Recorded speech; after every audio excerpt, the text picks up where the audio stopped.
Dortmund চিড়িয়াখানার ওরাং-উটানের ভবিষ্যৎবাণী ঠিক থাকলে হাঙ্গেরির বিপক্ষে ইউরো ২০২৪-এর গ্রুপ এতে জার্মানির দ্বিতীয় খেলাটি বেশ সহজ ব্যাপার হবে। বলা হচ্ছে ৩৫ বছর বয়সী সুমাত্রান ওরাং-উটানের এই ভবিষ্যৎবাণী সম্পর্কে কোনো সন্দেহ নেই।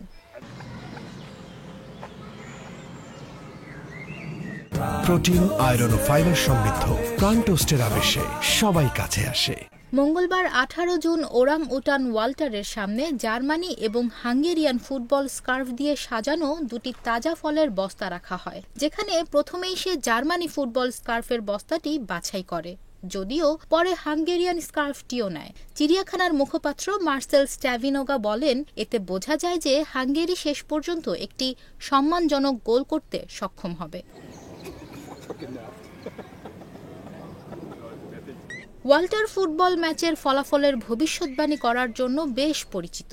পূর্ববর্তী বিশ্বকাপ এবং ইউরো প্রচারণার পাশাপাশি জার্মান এবং ইউরোপীয় ক্লাব প্রতিযোগিতায় সে ভবিষ্যৎবাণী করেছিল।